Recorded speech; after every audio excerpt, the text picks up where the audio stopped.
just for you. Guitar tips.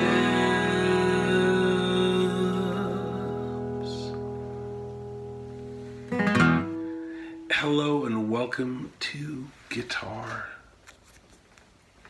Tips. My name is Adam Levy. This is my weekly video blog series. I post a brand new guitar tip here each and every Friday. And this Friday is no different. This week's guitar tip, without any further ado, is this.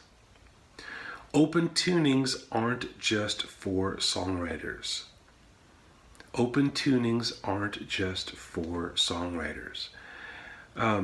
Now, if you have been keeping up week by week with guitar tips, you would have noticed the last couple weeks I've been into open tunings. I did a guitar tip called the difference between open D and open G. And I did another tip called open G is two tunings in one. You might want to check those out before you watch this or after. I seem to be getting a lot of positive response, especially from my cat, who is scratching his little cat mansion here. Anyway, maybe he'll make an appearance later.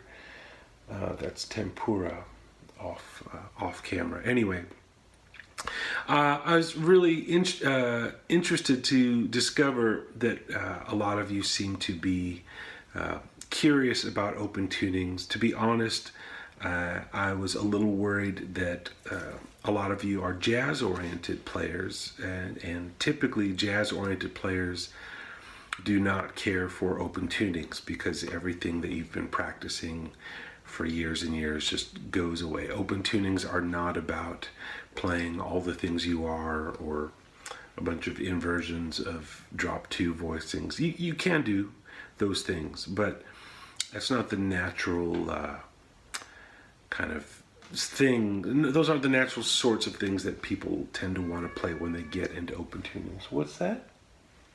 Did you say something, Temp? Can't tell. There's also a commotion going outside. Somebody's having some furniture delivered.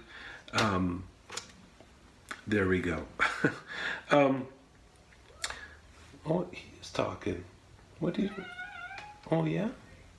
It is? Okay. No. Don't jump on the music stand. I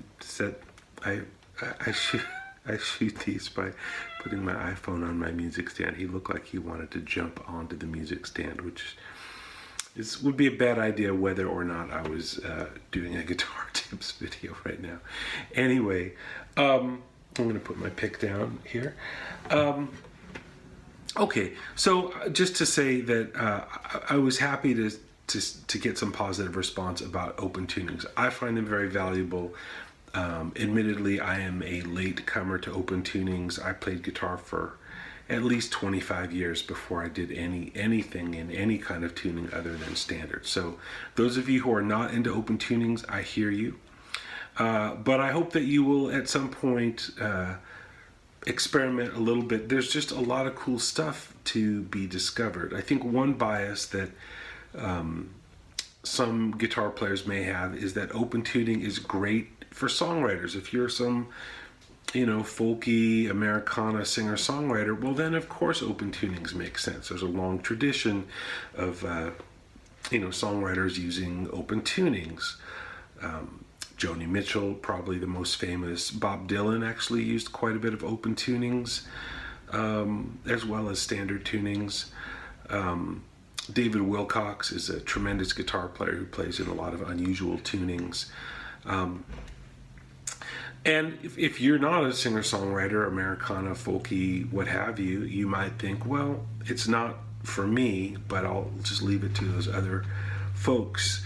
And I just wanted to mention that it's not really that way. That a lot of great guitar players who are not singer-songwriters use open tuning to just get some different stuff out of the guitar. And one of those guys is a guy that I had the great fortune to work with for a little while. His name is Robbie Mcintosh. I played with him in Norah Jones's band in the mid-2000s. But before that, he had toured with Mark Knopfler. After that, he toured with John Mayer. He was a member of the Pretenders for a few years in the 90s. He's toured with Paul McCartney. Actually, I take it back. I think he was a member of the Pretenders in the 80s. And then in the 90s, he toured with Paul McCartney. Anyway, about 20 years ago, Robbie made a really incredible solo acoustic guitar record called Unsung. You get it, because it's just instrumental music. He's not singing. And he on that record, he does a whole bunch of great stuff with just him and his Martin Dreadnought acoustic guitar. And one of the pieces on there that I've liked a lot he did a transcription of the Chopin piano prelude in E minor. It's really beautiful. Another piece on that record, on Unsung, that I've always been fascinated by since I heard it, is called Strange Attractor. Strange Attractor. And I want to talk about that tune a little bit here. I'm not going to play it all in one go, but I'm just going to play kind of bits and pieces of it, because I think it's a really interesting use of open tuning. It's played in open E, which is the same as open D, just a whole step higher. So it's E, B, E, G sharp, B, which would be, if you were in standard tuning and just played a regular old E chord. Oh, Temp, you don't... I know. Oh, I know, you don't like open tunings. He doesn't like open tunings. But, what? Are you bored? What's happening, buddy? Okay, I'll be done soon. So if you played an open E chord in standard tuning, you would get that. I say it's the same as open D tuning in that the intervals, it's root, 5, root, 3, 5, root. So I'm going to just play a little bit of, I would strongly encourage you to check it out. Last time I checked, Robbie still had a Bandcamp page. If you could find Robbie Mcintosh on bandcamp.com, just buy the record Unsung, just buy the whole record. It's fantastic. So this is just kind of bits and pieces of Strange Attractor. It's in open E, which I said is like open D, but unlike stuff I've been showing in the previous weeks, it's not in first position. It's not just about accompanying yourself to sing little ditties like guitar tips. It's actually about, arranging for solo guitar. So it might give you a different perspective on what you could do in this sort of tuning. So just here's the first few bars.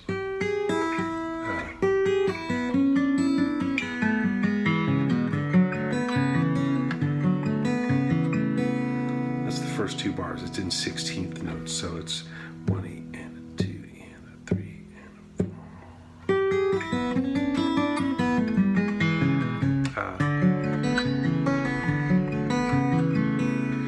And then the second phrase is it's so brilliant. He starts on a note that we haven't heard yet, and then plays more or less the same phrase and as we heard in the first bar, but displaced by a 16th note. So the second phrase, starting in the third bar, would be...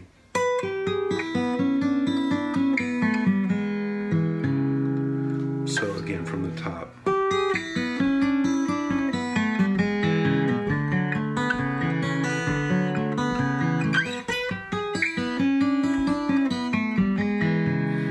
And then it goes like this.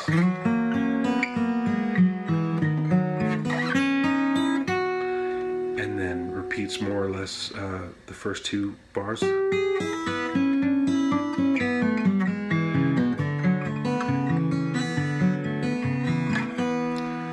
then a different phrase to end it.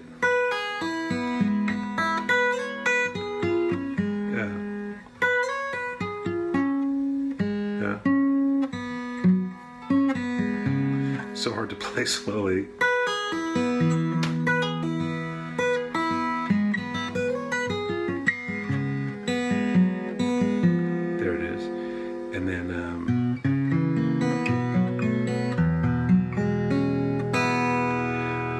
basically, yeah, that's the A section, and then it repeats.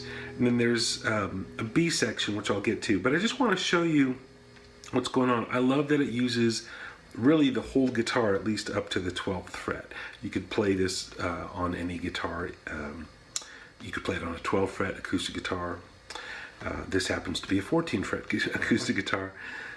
This shape, which is just adjacent strings, 2 frets apart. I'm playing with my first finger and my third finger.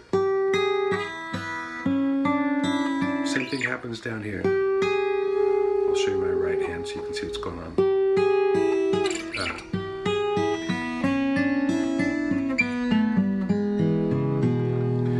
It's hard to get the whole guitar in here, but you can see what I mean. Like already just in the first phrase, we've used, you know, lots of the guitar, and it's just ringing, and you could probably do something like this in standard tuning, but it wouldn't have the same resonance.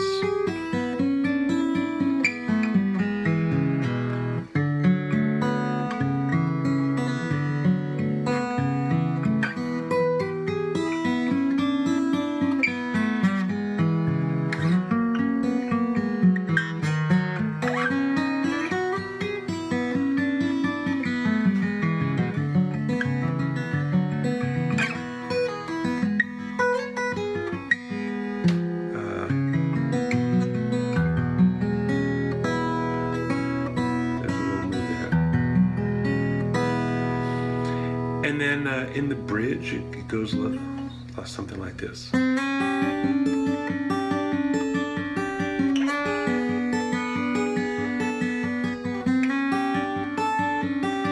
Which are just kind of banjo rolls.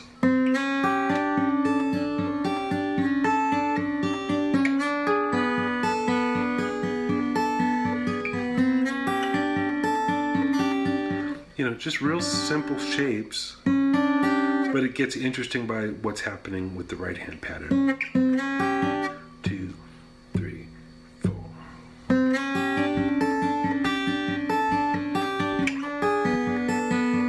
And there's an open string here in the middle on this chord.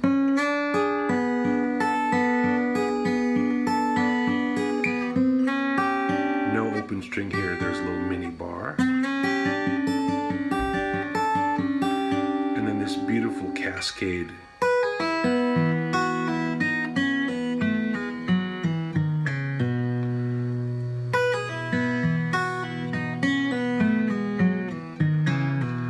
And then the A section again.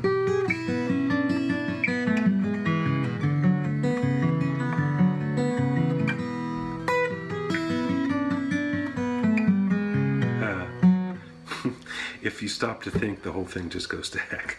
Anyway, I want to show you one last thing that happens at the end that's just really great.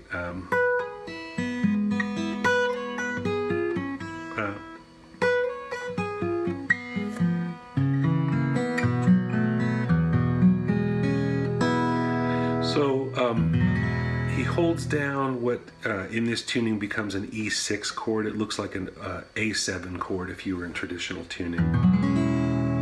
And he does this great harmonic trick where he goes, 9th fret. So you make a little bar over the 9th fret. You don't push into the strings. You just hover there, but make your finger real straight and stiff. And then pluck with your ring finger. At least this is how I do it. Robbie might do it differently. I've never seen him play it. I've just listened to this record a lot. So I get a little bit of tension on the first string before I start pulling, so it's almost like a slingshot effect, and then pow, it just goes through. Now, this is a straight line, this is not a straight line, but it's kind of close enough to where you get the effect. So 9th fret, 9th fret, 12th fret, 7th fret.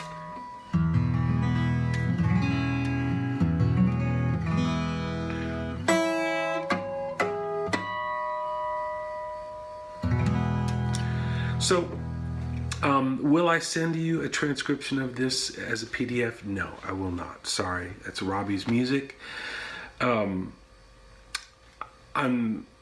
You could figure it out for yourself. There's also, I'm sure, transcriptions available online. If you happen to live in, where does he live? I think he lives in Weymouth. If you happen to live in Weymouth in England, maybe you can get a guitar lesson from Robbie. Oh, I know, I'm almost done. Anyway, the point isn't necessarily that you should learn this piece note for note. It's just, I just wanted to show you how much beautiful stuff you can do in this tuning that's not songwritery stuff, and it's also not, it's not slide stuff. That's the other thing that people use this tune for. I'm in the same tuning that Derek Trucks uses all the time, open E tuning. Just wanted to show you that some other things are possible. So open tunings are not just for songwriters. My cat is doing something so precarious right now. Temp, what do you, okay. Just want to mention two more things. First of all, here's Temp because he really wants you to see it. You want to say hi to everybody? That's everybody. Here. Okay, now he's not that interested. Okay, you can get down for a little bit. Anyway, I want to mention just two more things besides open tunings. I want to mention Martin Retro strings. Those are the strings I have on this guitar, which is an OM18V, if you're curious. I don't think they make this model anymore. I got it about 10 years ago. And all my steel string guitars I string up with this exact set. It is with a 12 on top. It's retro. What's different from normal strings is it's wound with a nickel wrap wire instead of the usual bronze or brass or stainless steel, or I don't know, whatever people are using. Has a warm sound. It's a very true sound. It's very in tune. They last a long time. I dig them. I really do dig them. Also want to mention Guitar Tips t-shirts are here. If you're interested in a Guitar Tips t-shirt, there's information down below in the description. Let me just show it to you one more time. There you go. And I will ship anywhere in the whole wide world. That about wraps it up. Thanks for tuning in. My name is Adam Levy for Guitar Tips. Stay tuned and take good care.